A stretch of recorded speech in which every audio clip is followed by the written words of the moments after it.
I'm happy to talk with you. My mother told me I didn't talk till I was about 2, and the first word I said was cow, because we lived up north on the res, and we had cows at that point. And so I haven't stopped talking since. It's a big topic to cover, and most people want a very short, 2 or 3 sentences and then get on to the next thing. But since I have an hour, I want to give you more background so you can understand the issues and the problems involved in any particular items or difficulties that American Indian people encounter. So first of all, I want to thank the welcoming committee of the president, the secretary, and the spouse downstairs, and Mr. Eggleston invited me to come for a free pancake breakfast that he would provide in terms of the money. So I thought, wow, a free meal. That was delicious. So, and this library here is a beautiful, beautiful building, and it serves all of the people here very well. And so I'm very happy to be here to talk with you in a nice semicircle and share this day. And so I thank all of you for coming too. So, not to worry, I'm going to stick within the boundaries, and I can see that you're all very friendly and happy and interested and wondering what I'm going to say. Okay, well, I love my books. So I am going to refer first to the People's History of the U.S. Being of the Historical Society people, you really should read this book, because Howard Zinn has now passed on, but I have 2 signed copies of his book, For Ada Howard Zinn, that I treasure very much, because he was not a regular historian. He was a very, very unconventional person, and he has written an autobiography, You Can't Stay Neutral on a Moving Train, and so I would commend that too. He was an activist. He opposed the Vietnam War, and he paid a price for his activism. But over 500,000 copies have been sold. So I think some of his fellow historians are kind of envious of this, because they're busy writing historical research papers, which are important, but they're usually put on the shelf and consulted by other historians, right? This one is, the People's History. And I kind of stumbled onto this a number of years ago. When I was in the bookstore, I like to hunt and haunt bookstores. So I want to, this is going to be kind of a juggling act. Maybe I'll put the mic down, I'll see. Can you all hear me? Yeah, okay, I'm going to put that down for the time being. Well, I was kind of surprised. First I was intrigued by the title. And I said, wow, the People's History. And then the page 1 here, it says, Columbus, the Indians, and Human Progress.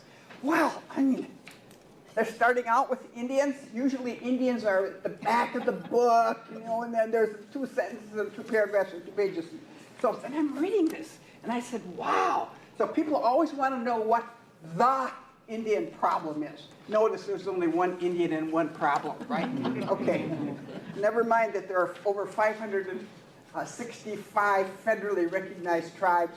There are many state-recognized tribes, and then there are the unrecognized tribes. And they're all very individual and have a lot of commonalities to a degree, but they have their own distinct cultures, the languages, religions, and so on. While I'm talking about Indians, let me say, people always use this word now, Native American. I prefer American Indian, because the word Indian is referred to in the U.S. Constitution twice. Once in the Commerce Clause, once in the Treaty Clause. And the word Native American has been interpreted to include other groups too. We're not against the other groups, but when you say American Indian, then it's very distinctive in terms of what group of people you're talking about. Okay, Columbus, the Indians, and Human Progress. Arawak men and women, naked, tawny, and full of wonder, emerged from their villages onto the island's beaches and swam out to get a closer look at the strange big boat. When Columbus and his sailors came ashore, carrying swords, speaking oddly, the airwacks ran to greet them, brought them food, water, gifts. I want to emphasize this. Ran to greet them, brought food, water, gifts. He later wrote of this in his log. Zinn looked at Columbus's log and used it. They brought us parrots and balls of cotton and spears and many other things, which they exchanged for the glass beads and hawk's bells. They willingly traded everything they owned. They were well built, with good bodies and handsome features.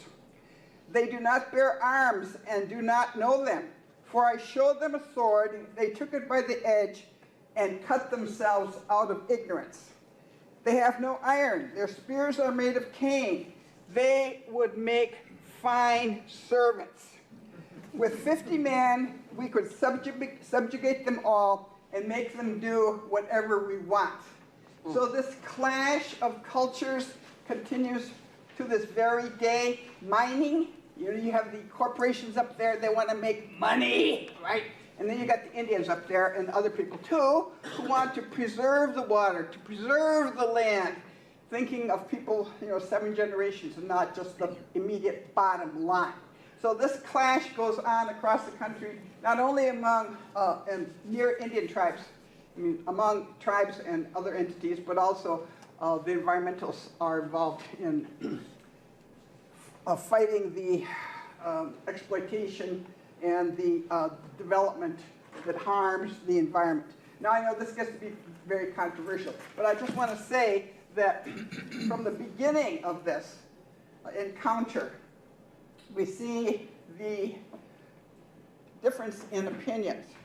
Now, here in this area, we had, since the early 1600s, people coming in, the voyageurs and the missionaries, the Franciscan missionaries, the Jesuits, and in other areas there were other denominations. But here is a quotation that I really like. Again, it shows a difference of perspective regarding the spiritual life. Let's see, a great hunter, brave warrior, and eloquent spokesman, Crowfoot was born in 1821 at Blackfoot Crossing. It's called, this is from Touch the Earth. Maybe some of you know this book. That's in Canada. Now, here is his quote. What is life? It is the flash of a firefly in the night. It is the breath of a buffalo in the wintertime. It is the little shadow which runs across the grass and loses itself in the sunsets. Now, of course, there are hundreds, maybe thousands of philosophers and others that have been debating about the purpose of life and what life is, but this is a very succinct comment from a native person from the past. And I would recommend this book too. There are many other quotations which show the difference in perspective and interpretation of the environment and so on. So, Touch the Earth. What was the author? Compiled by T.C. McLuhan. I'll leave these books here so you can look at them a little later if your schedule permits. Now, Indian givers, how the Indians of the Americas transformed the world. I'll just give a few quotes here. Because most people think if you're brown or black, you could barely shuffle along. It's this unconscious racism that is too prevalent. That's another whole topic, but I just want to say this. I often encounter this too.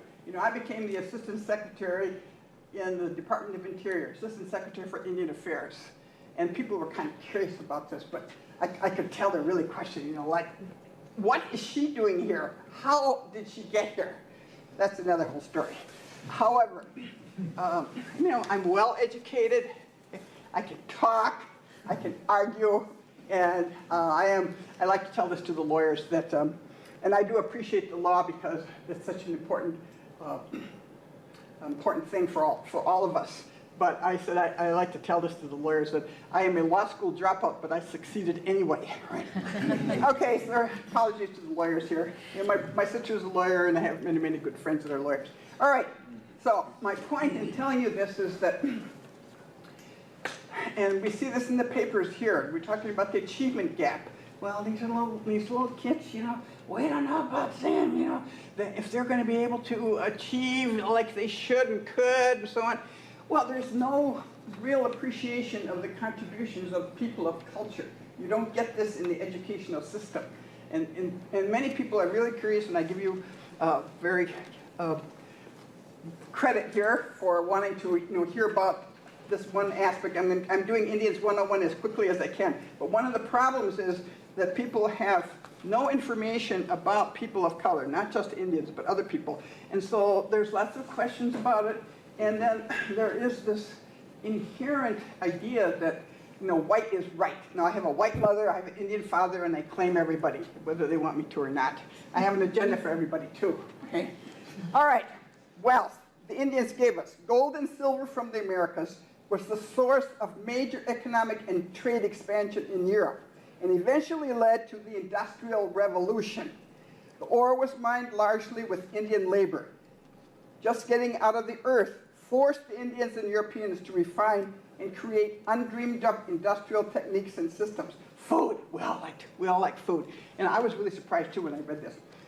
Some 60% of the food eaten in the world today is of American origin. The potato changed Europe's agricultural economy and the nature of society, as well as feeding the large European armies from the 18th century on. Chocolate, think about the chocolate, right? Became the sensation of Europe. Peppers, chilies, enlivened the cuisines throughout the world. Modern corporations and business. The companies that established the first settlements and built plantations and factories were the ancestors of the great commercial enterprises of today. They would not have survived or flourished had it not been for the labor and lives of the Indians. Okay? Federal system of government. The caucus in which politicians meet and voters select candidates is an Indian word and invention. The federal system derives not from Europe, but from Indian tribal organizations, as Benjamin Franklin and George Washington, both highly knowledgeable about Indian society and culture, could attest. And medicines. The Indians provided quinine. They offered sophisticated pharmacies that contributed much to modern medicine in the form of aspirin-related tree bark extracts, laxatives, painkillers, antibacterial medicines, petroleum jelly, and much, much more. So you could spend your time just reading this to learn how much the Indians have contributed. Architecture, the Southwest, you know, all that. The Indians developed their housing. All right, just do one more thing. Indian roots, how the Indians enriched America. Because I'm going to get to Wisconsin and the Menominees too, fairly shortly. But I just want to mention that the names of North America. Now, of course, we're all born into families and wherever we're at, and you don't really understand or hear about the names. Well, Milwaukee, Mississippi, you know, Minnetonka, all these are Indian names, they're just kind of here.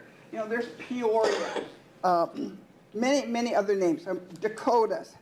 And I think we don't think much about the derivations of these words. Actually, I love to read and I like spelling and all that. And I thought about becoming an English teacher once, but then I decided that, because I like words and reading so much, but I decided that I couldn't understand what one does. And I thought, I could be a teacher, but then I'd be caught with having to grade papers all the time. So that changed my mind. Okay. Often names reflect tribal names of the people who lived in the area. They might be the tribe's own name for itself, or it might be the name given them by a neighboring group. We have states named for the Dakota, the Kansas, the Massachusetts, the Illini, and the Utes. Iowa is a Siouan word for beautiful land. Michigan is Ojibwe for great water. Minnesota is Siouan for waters that reflect the sky. So you get this. This is not even a paragraph in this book. And so I'm reading this and I'm thinking, wow, that's really neat. And it would really be neat. The word Shawano. Shawano is a town south of the Menominee Reservation. The people in Shawano are clueless about what their town name means. And you can think of Pewaukee, Oconomowoc. I mean, just in Wisconsin alone, there are lots of Indian names with different meanings. And I think most of you are grandparents. You ought to check this out and tell your little grandkids, some of this. Get their curiosity moving. All right. There's one book here. I'm just going to mention. It's called Wisconsin Indians. And it's a thin book. And it's easy to read. And there's excellent information here about all the Indians of Wisconsin. All right, now just briefly, I want to talk about the, okay, you can all hear me well. I'm going to turn this off. You hear me all right? Leave it on because I think it's going onto the TV tape. Oh, okay. So use it. All right. Yeah, the TV guy is there. I have this covered. Can you hear? Is it okay? All right.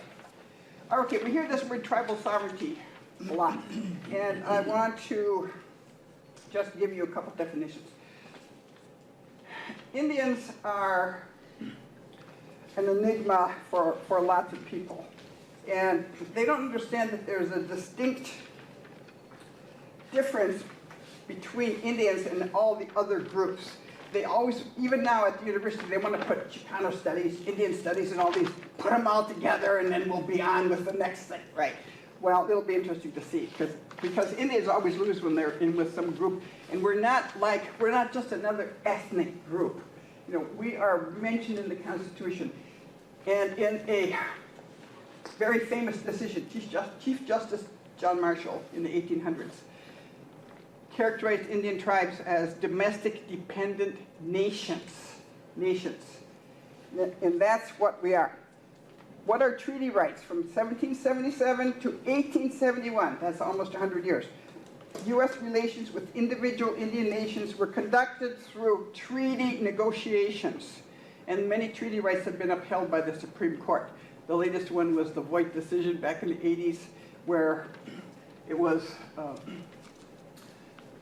decided by the federal court that the tribes up there had the right to hunt and fish outside of their usual territories. These contracts among nations created unique sets of rights for the benefit of each of the treaty-making tribes.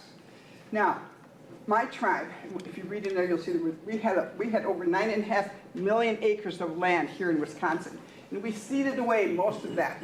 But we did retain the current Menominee Reservation. We've lost some of that through termination. But the government did not give us this. Most people think the government gave the Indian land. Now think about all of this land. It was once all Indian land, and over a long period of time, through the treaty process and through other acts, land has changed ownership. These rights, like any other treaty obligations of the U.S., represent the supreme law of the land. Now, lots of people don't understand that. These other groups don't have this political relationship with the federal government, based in the Constitution. As such, the protection of treaty rights is a critical part of the federal-Indian trust relationship. Now, the trust relationship, and I could give a whole lecture on this too, but I'm not. I just want to mention this because the treaty rights, the trust relationship are two very, very important concepts and facts of the law that have anchored Indian federal relations for many, many years. What is the federal Indian trust responsibility? And this touches Indians today too, through the federal legislation that comes through. Federal Indian trust responsibility is a legal obligation under which the U.S.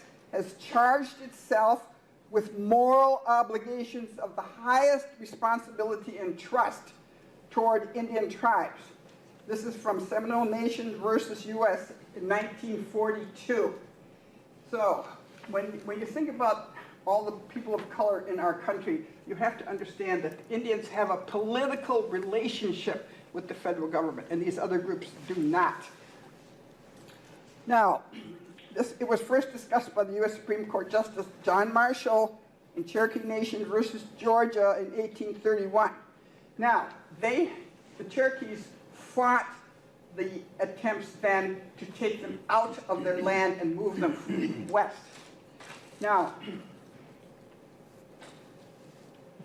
President Jefferson was the first person that came up with this idea of moving all the Indians from the east and putting them, west of the Mississippi. But it didn't get carried out until 1830. Even though this was the federal court decision, President Jackson, said, well, the Supreme Court has made its decision, now let them enforce it. Well, the Supreme Court doesn't have any mechanism to support it. So, as a result, thousands of Cherokees and other tribes were moved from their homelands in the east to Oklahoma. It was supposed to be an all-Indian state. Well, guess what? The mysterious they discovered oil. Well, forget that. Then it's called the Sooner State because some people got there sooner, despite the fact they were supposed to all take their wagons and cross the border on a certain day. Anyway, that's another whole story. So, so we get back here to this trust, and I'll tell when I get to the Menominees, I'll tell you about the trust relationship. Over the years, the trust doctrine has been the center of numerous other Supreme Court cases. It's one of the most important principles of federal Indian law. Okay, it's not well defined, and we know it's a legally enforceable fiduciary obligation on the part of the U.S. to protect tribal land, assets, resources, and treaty rights, as well as a duty to carry out the mandates of federal law with respect to American Indian and Alaska Native tribes. Okay, there's more I can say, but you have the essence of it. We have the treaty rights, and I had to remind a U.S. Senator who doesn't like Indians, Slade Gorton. He was chair of the Senate Appropriations Committee, and I was testifying on behalf of the budget of the Bureau of Indian Affairs, and he says, well, in this talk, well, Secretary Derry tells me, how long are these welfare payments going to continue? And of course, my temperature went up 1,000%. And I said, Senator, these are not welfare payments. These derive from the treaties and other obligations that were developed between the tribes and the federal government. This country was once Indian country. This country is built on Indian land, on Indian resources, and as long as this country exists, these obligations will continue. And as you know, treaties are the supreme law of the land. Well, you could hear a pin drop there. Because an Indian woman social worker is, lecturing the U.S. Senator. Well, I mean, you've got to stand up for your rights. I'm not going to cave in to such ridiculous questions and the disrespect that he was showing me. No, I showed him respect. I did call him a senator. Later on, I got invited to the reception that was sponsored by Columbia University for the alums in Washington, so I decided to go. So who do I see? I see Senator Claiborne Pell, and I see Senator Gorton. I said, oh, I'm going to have fun with this. Okay, so I show up there, marching up with me in my brown skin, and so I decided that, first of all, Senator Pell, he was kind of over there, so I go and see him. Now, Claiborne Pell, Pell Grants, Claiborne Pell, okay. He said, well, Secretary Deary said, this is the third time we've seen each other. I said, yes, this is a reception circuit this week. He laughed, and I thanked him each time on behalf of all the students of this country. See, I claim everybody, that millions of students have benefited from Senator Pell's leadership in establishing the Pell Grants. Okay? And so then he looks at me and he says, well, I'm part Indian. And I thought to myself, I said, I said, well, that's wonderful. What I wanted to say was what part. Yeah, but I didn't, because people are always coming up to me and telling me, well, they're part Indian. And that's true. This makes the American population the distinctive population it is, because there's this mixture of Indian blood throughout lots of the population, okay? So then I saw Senator Gorton, and he was standing kind of looking there by himself. And he's this really thin guy. I mean, really thin. He looks kind of mean and angry. And he was the attorney, maybe somebody's a lawyer here. He was the attorney general when the Bolt decision came out in 1974 out in the state of Washington, upholding the treaty rights. And the treaty rights, he interpreted as that, yes, the natives were entitled to half the fish. And everybody went up and said, half the fish? They're going to kill off the fishing industry, and we're in the sports. What's going to happen? And he and the governor, nobody did anything, even though they solemnly take the vow when they're sworn in to obey the U.S. Constitution and carry out the laws. Well, they were fighting for a long time. Those Indians out there really got the short end of the stick a lot of the times. All right, so then it happened up here in Wisconsin too. All right, he mentioned the spearfishing. So back to the senator. So I said, Senator Gorton. Now I'm the last person that he wants to see in the Capitol. So I walk up to him and I say, Senator, I said, Ada Deer, Assistant Secretary, Indian Affairs. And he's kind of caught because these are all people from Columbia University, And I said, Columbia University School of Social Work, 1961. And he's thinking, like, how did this get into Columbia University? I'm dramatizing this slightly, but, how did this get into and through Columbia University? So then he looks at me and he says, I said, well, that's when I was in law school there about that time too. And I said, great school, isn't it? And then I walked away. So yeah, I got it.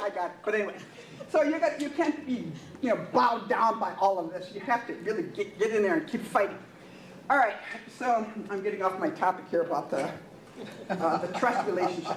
All right, but see, he wanted to just ignore the treaty rights. And he was thinking that, well, he gets to cut the budget as much as he can, but I'm the official that's representing the tribes, and I'm carrying out the trust responsibility of the federal government. But see, he doesn't want to hear all that stuff. So anyway, that was that. So now we get down to Wisconsin and the Menominee, which is the original reason that he called them. But oh, they would really laugh if I knew that they knew that I was going to cover all of this in one lecture, right? So they're getting Indians 101 all together here. So let me say that the Indians came, when they were removed, the Oneidas came during the 1823. The Oneidas came. The Stockbridge Munsees came.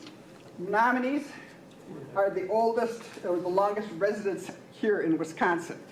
And depending on which source you want to believe, I've seen the word 5,000, I've seen the word 10,000. And so Indians were removed, and our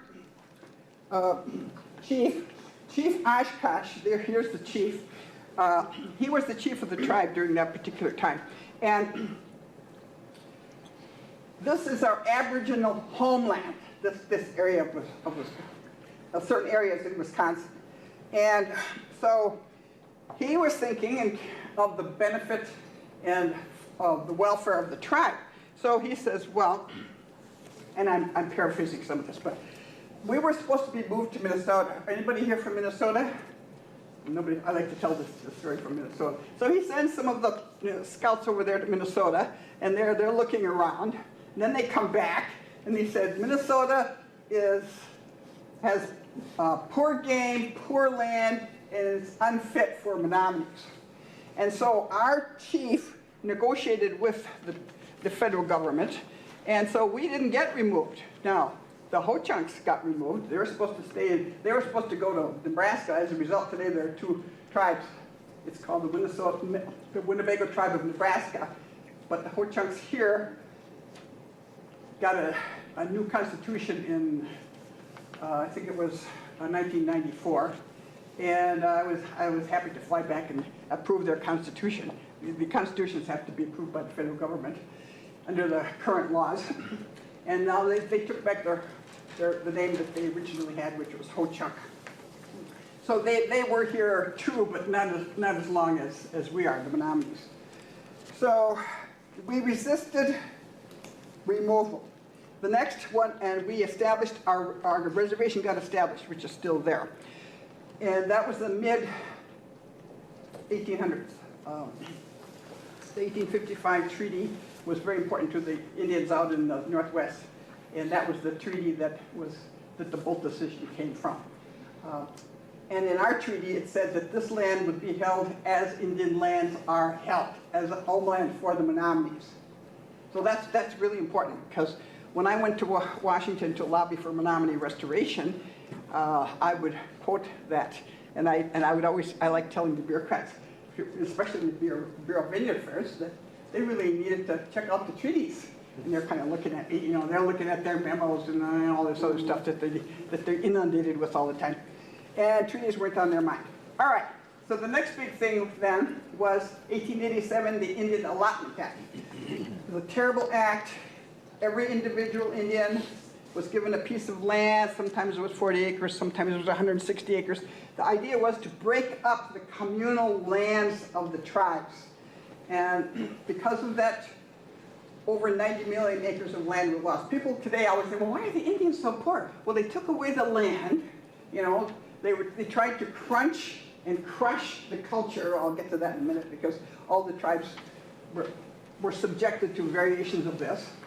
And so we were very fortunate to have a leader at that time who resisted being removed from our Aboriginal homeland, and the trees and the lakes and the forests and the fish and the deer. I mean, it's beautiful, up in our area, and lots of people go up to northern Wisconsin, to enjoy the North Country. And so we resisted that.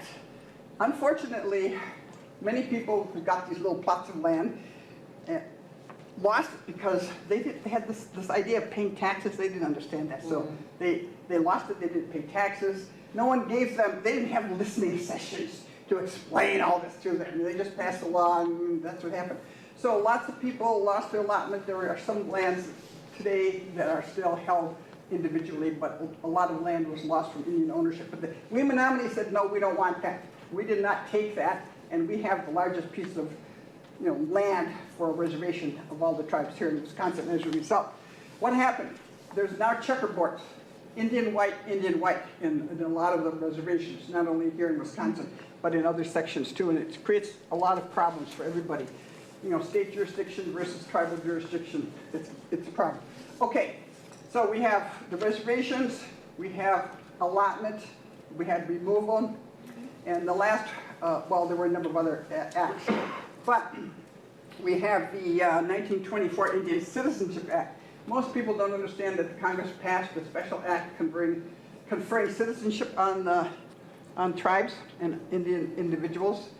And it really wasn't until 1948 when a veteran came back from one of the southwestern Pueblo tribes and showed up to vote, and he was told by one of the poll workers that he couldn't vote because he was an Indian. Well, he just come back from the war over there, fighting for the people's freedom over there, and he comes back to this country, and he can't vote. Well, anyway, I have met some of his relatives, and they're kind of feisty too. Anyway, I said, well, I'm not putting up with this. So he goes to court, and he wins. And so Indians in that federal jurisdiction could then vote. So I'm saying 1924, Indian citizenship, 1948, and the Indians, they didn't really care that much about it anyway. Most people want to live their life, like even today, most people want to live your life. You don't want to be bothered with politicians and who gets elected. Half the people in this country don't vote, right? Which is really sad. And, well, we all pay the price for that. So we have the Indian Citizenship Act. Then we have the IRA, Indian Reorganization Act. We finally got a guy who is a philosopher and a writer. His name, can't think of his name at the moment. But he decided that all the previous policies were wrong. Allotments, forcing the Indian kids to not speak their language. There was the boarding schools. I forgot to mention that. Boarding schools were established by Richard Pratt, a veteran of the Civil War. He decided that you couldn't kill all the Indians fast enough. And so, and they were still here, so he said, kill the Indians, save the men. So his idea was boarding schools. You bring these little Indian kids in, and you see these pictures of little kids in these drab uniforms, you know, they all have black on or blue or whatever. And they're there, they cut their hair, they couldn't speak the language. Kill the Indian, save the man. And why don't I speak the language today? Because my father was placed in a Catholic boarding school, and the idea, it happened to be Catholic on our reservation, but they had government schools and they had other denominations. Their purpose was to Christianize the Indian, and if they learned something, well, you know, that was okay. So after the Civil War, we got boarding schools. The blacks got Howard University, and then from there we had historically black colleges that developed. We had vocational schools. They didn't think that Indians could benefit from higher education at that point. It wasn't until 1972 we had the Indian Education Act that made it really possible for a lot more Indians to go to school and so on. All right, so getting back to, I'm trying to forge the relationship here between all these acts and what it did for Menominees. I know lots of Menominees that went to Haskell. You learned how to type, and you learned how to do things with your hands. And when I was thinking about going to college, I thought, well, maybe I'll go to Haskell, or maybe I'll join the WACs. Because I am 78, and I'm feeling great, right? So I've been a thinker all my life, and I'm not sitting around waiting for something to happen. And I'm doing my part to make it happen, whatever it is, right? Okay, so I was really happy with the tribe sent me a letter noting that I was the recipient of the only tribal scholarship they had. Because I was this little kid, I would go to the tribal council meetings, I would take my little notebook, sort of like Rick's here, and write down all the words I didn't understand. And I had good grades in high school, and so the guys, they were all guys then, on the tribal council, even though they were all Catholics and most of them had large families, you know, somehow or other they decided to award me the scholarship. So I really then came down here as a freshman and to this fabulous university when there were like 20,000 people students compared to the number we have now, which is over 40,000. And I received an excellent education. It's been, you know, a vital part of my life. Most Indians of my age didn't have that opportunity, and so therefore it reflects in all the policies and so on of the tribes as well as the federal government's policies. All right, so we go to the IRA, and this commissioner said we're going to stop the boarding schools, we're going to stop the allotments, we're going to work to have a more democratic society. And well, then of course World War I came, World II came along, and all that stopped, and a lot of our veterans, a lot of the Indians rather, got drafted into the war, and it wasn't until after the war they started paying more attention to Indians again, and this is where the termination policy evolved. Now, I should say, speaking of the veterans, yes, we have the highest percentage of people in the armed services of any group. Senator Inouye, the late Senator Inouye, always liked to talk about the patriotism and the love of the land of the native people. And I think that shows in a very concrete way the attachment of many, many Indian people to this land. Okay? All right, so after World War II, then things started coming along. But they weren't all good. Two things came along. One was the Menominee Termination Act. One was Public Law 280. Public Law 280 conferred civil and criminal jurisdiction on the reservations, and this would be state civil and criminal jurisdiction. That's another whole lecture. I'm just going to tell you this. We're a Public Law 280 state, and so there's always this clash between what the state wants to do and what the tribes want to do under their treaty rights. So we had Public Law 280, and we also had termination. Now, what is termination? Let's see here. there's Termination Act was passed in June 1954, and it sounds simple enough. So let me say that the Menominees had enough money from our lumber industry to pay for the salaries of the BIA employees. We were a self-sufficient tribe right then.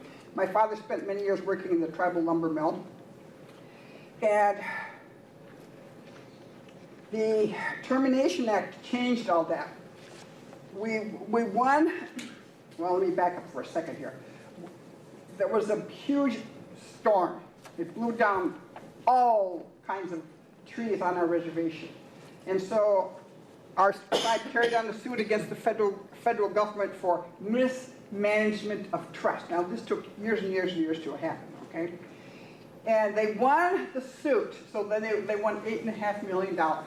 And our congressman at that point was Melvin Laird. Some of you will remember his name, okay? He was a good congressman. He came to the reservation, and he still calls me up every now and then, which I think is really interesting. I'm getting ahead of my story here, but he was a moderate Republican who was carrying out his duties for the tribes. Okay, so he introduced a per capita payment request. It's because the idea was, well, the tribe, that's only going to go into tribal treasury, and we should, individually, we should have some money. So he introduced a simple per capita payment request for $1,500.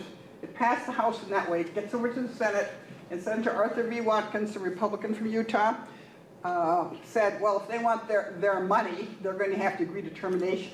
Now, there was no discussion about this.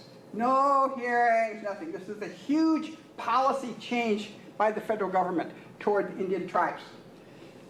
So he comes out to the reservation, has a meeting, and 169 people voted for the idea of termination, not the, they didn't really understand what it was, because he put $1,500 in front of people. And these are poor people, and they said, oh, wow, okay.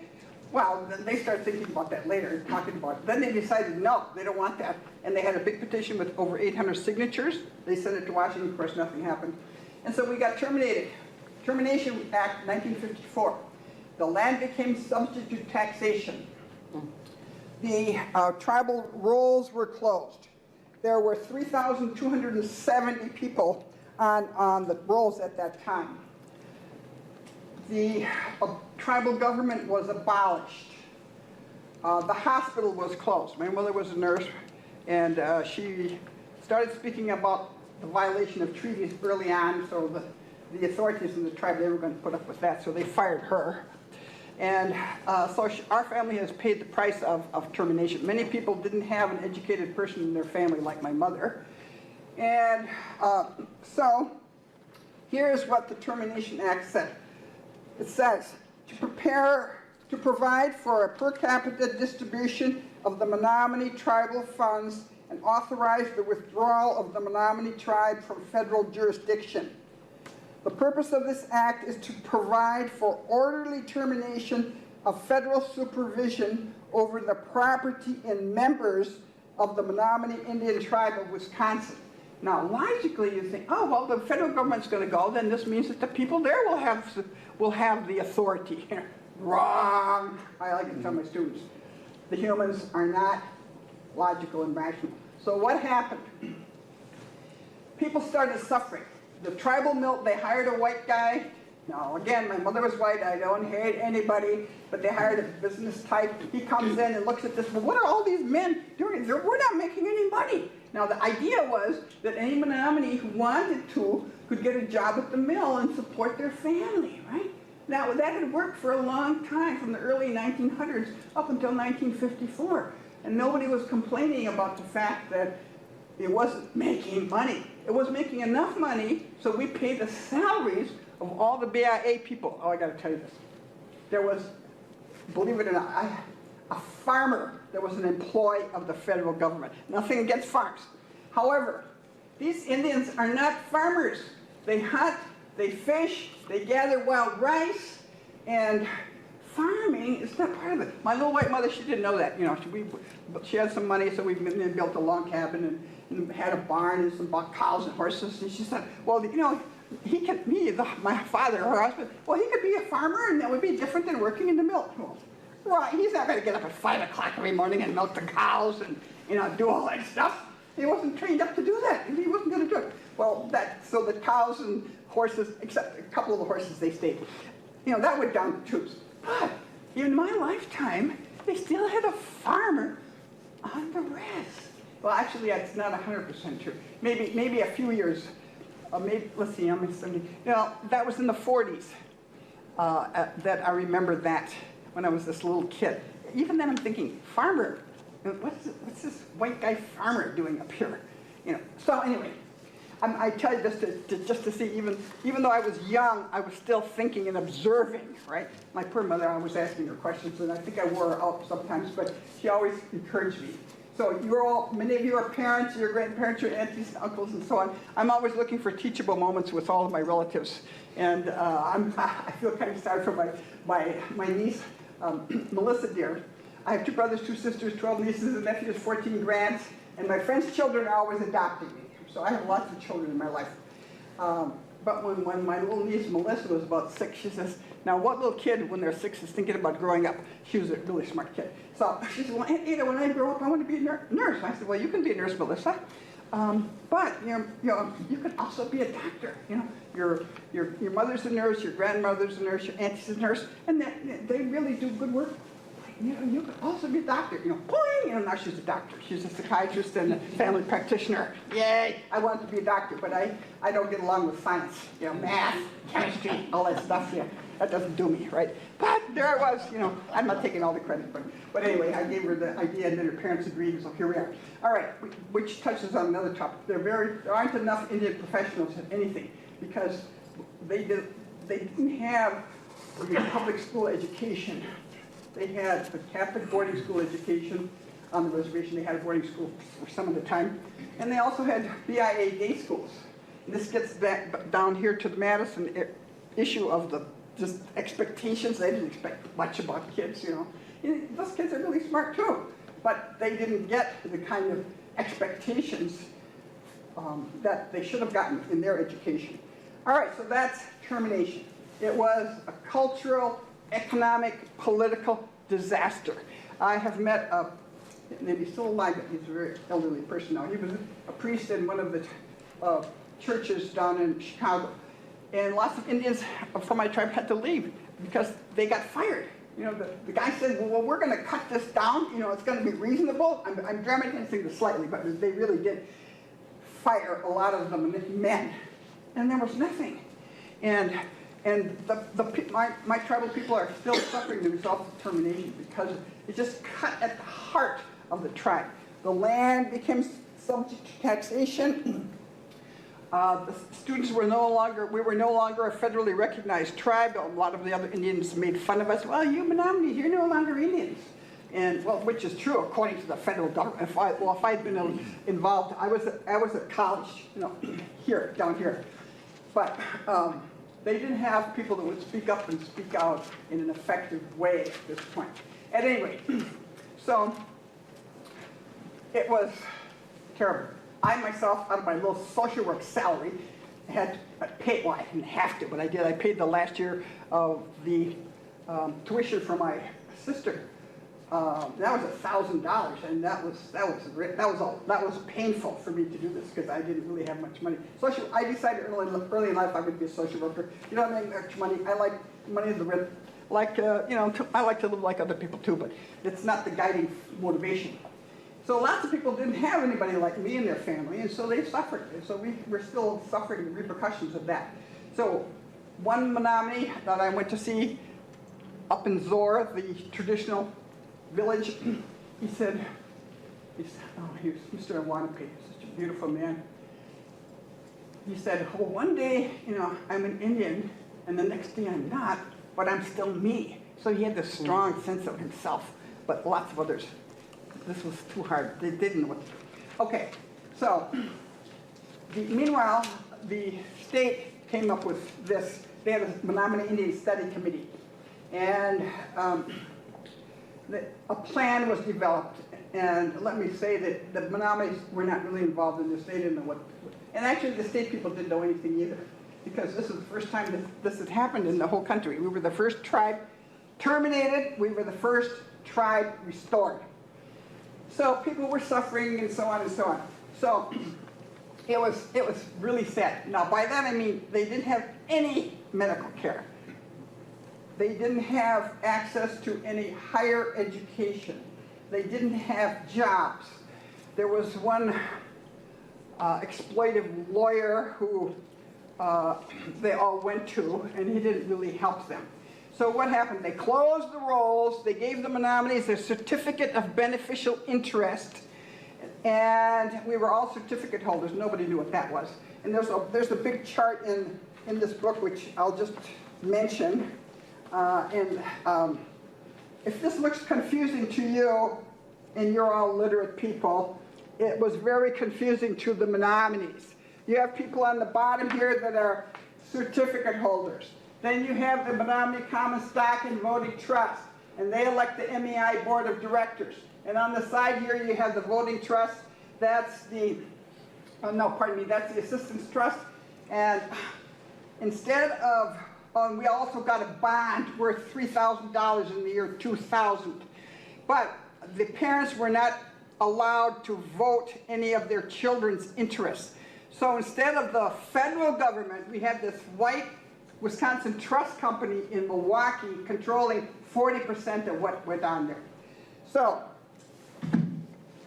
now, I got a job over in the UW Stevens Point as the director of Indian Upward Bound. And some of you may know about the Upward Bound. This is part of the War on Poverty. They had Upward Bound programs for low-income people across the country and in many of the cities. So I'm reading in the paper where they started selling land. So the Menominees had no real say about what all these entities did, to make a long story short. So I'm reading about how the Menominees are demonstrating. I'm in Stevens Point, that's 2 hours away from the res. So I go up there and I find out about this. Oh, I have some here, thank you. And I said, why are they demonstrating? Well, they're selling land. Now, they didn't tell anybody what they were doing. And so, long story short, we organized a group called DRUMS, Determination of Rights and Unity for Menominee Shareholders, Tribal Termination from 1954 to 1974. This was written by a young graduate student from here. And he wanted to know if I would come and if he could come and hang out. So I let him do that. I'm getting a little ahead of my story here. But anyway, so termination, wrong. There were other tribes in the country that they were too small. Their lands and assets were gone. They were gone. So it was really sad. And well, I decided. My mother's words, she told me this when I was under 10. It was time to start paying the tribe back. I remember sitting in this wonderful institution here thinking, well, someday I intend to repay the tribe. Now, I had no idea what that someday meant, but my mother made sure that I was pointing in the right direction. Well, she didn't have to point too hard. I'm the oldest of 5, so the help concept is not foreign to me, right? So she said, you are to help your people. You're put on this earth by the Creator to help your people. I'm thinking to myself, I'm under 10. I don't know what your people is, but that sounds okay to me. I said, well, I thought to myself, okay.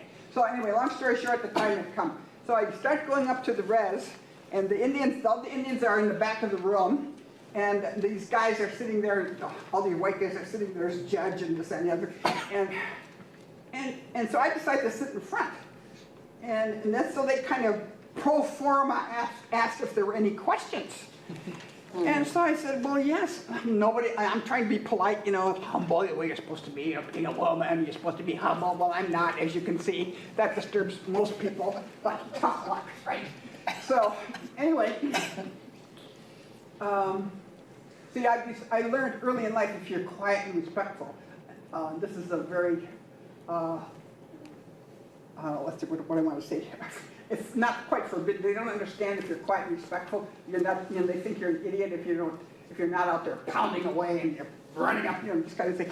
Well, I don't do that, but I just talk. I'm a loudmouth, as you can see. All right, so I start asking questions, and these guys are mumbling. And then they didn't give the kind of answer that was a logical answer to my question. So I turn around to this group of Menominees, and I say, Nominees, they didn't answer the question. We deserve to have truthful answers. And of course, people are looking around. And they know that my name is Dear, but my first cousin, Earl, well, he tells me, later on, well, you were gone for a long time. I said, Earl, there were no choices. I could have stayed up and stayed on the reservation, no jobs, no education. I got the scholarship from the tribe. I didn't resign from the tribe, and I'm back. Yeah, he was, okay, that was my first cousin, right? Because I'm not conforming to what the women are supposed to be doing, okay. So, meanwhile, people in Milwaukee and Chicago are also concerned about this. And so I hear about the Milwaukee and Chicago. Now, I didn't do all this myself, but I have wonderful training as a social worker. I'm empowering people. I'm not telling them what to do, right? And they came up, and we protested against the land sales. They had this big land sale campaign in the supper clubs in Milwaukee and Chicago, and come up, get this beautiful land. Well, we found out about this, so people from those areas, Menominees, would show up. Do not buy our land, and the people are saying, what?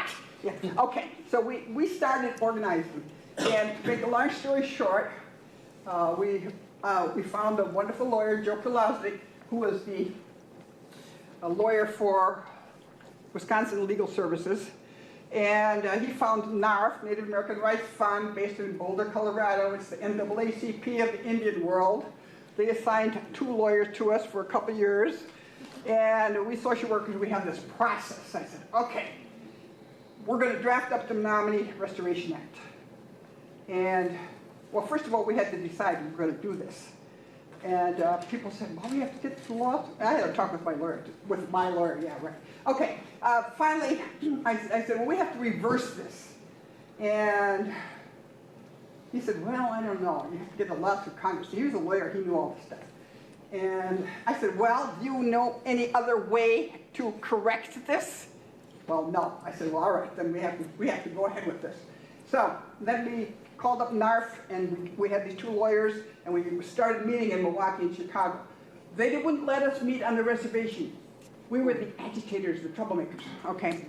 So, in a long story short, we got the Restoration Act developed.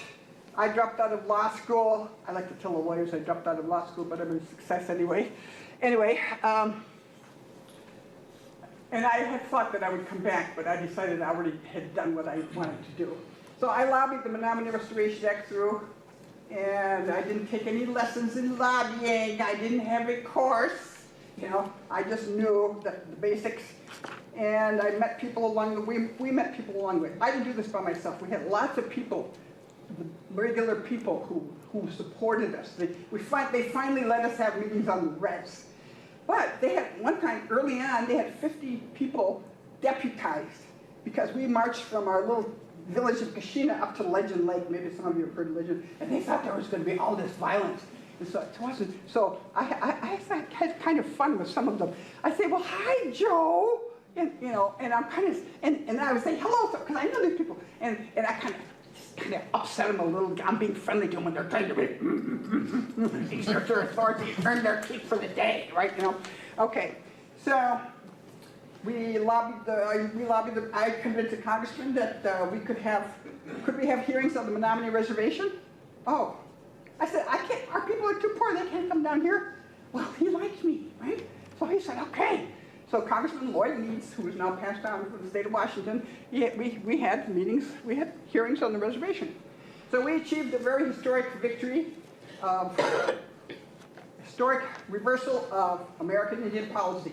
And this is important, not only for Indians, but for everybody to show. Now, I don't know now in our current situation here politically if we could do this, but we came up with this book. I used to carry this book with me in my little briefcase on the airplanes, and if people would say hello to me, I'd say hello to them. By the time I got through with them, they were buying a copy of the book, and they were agreeing to call their congressman and senator. So I see I've got just a few minutes left. So we set up a whole new situation with the tribe. A whole new relationship with the federal government. And we had meetings again. Okay, what do you want in your constitution? People say, hey, this is our constitution. What kind of government do you want? Well, nobody, see this long, several 150 years of paternalism and dependency consciously subjected to all the tribes. They didn't have a wonderful UW education, which is question authority, right? Right? They had, and so they were a little reluctant. I said, well, then I decided, okay, I changed tactics. I said, well, how many people should we have on the tribal council? Well, do we want a tribal council? You know, I would pepper them, I'm gently peppering them, you know. So anyway, long story short, then we developed a constitution. It got passed. And so we have a model constitution now that everybody had a chance to input into and take part in. We have Menominee Tribal Legislature. It's not like, well, the Oneida called their committee the Menominee, the Oneida Business Committee. That comes from the 30s when they kept trying to, you know, get people into the entrepreneurship and so on. All right. We have a new constitution. We have a new legislature. Oh, then when that got passed, we had to elect people to the Menominee Restoration Committee. We had to elect people to the Menominee Restoration Committee. We had to implement the Restoration Act, and there are very specific things. We had to open up the tribal rolls, and we had to write a constitution. We had to do various other things. And we set up Menominee Tribal Enterprises. We had this MPI, the state corporation. We changed it to a tribal corporation. We did a lot of things, and we're running out of time, so I won't tell you all that. But the point of it is that a small tribe with good legal help and good leadership was able to have this federal government change its policies. And I looked this up. The Menominee Restoration Act was passed on October 16th, 1973, and the vote in the House of Representatives was 404 to 3. Right? So the congressmen and senators were really cooperative. We had Udall in there, we had Senator Nelson, we had Senator Proxmire, Senator Kennedy, and all these things. I could spend a lot of time on that, but I'm just giving the highlights. I didn't do this by myself, but you need to have a person or persons that are assuming the leadership because I've been wanting to go to law school for 10 years, but I dropped out of law school. This was more important. So we're still working through some of the problems imposed by termination, but one positive thing, 3,270 people, we now have over 8,000. So these Menominees took restoration literally.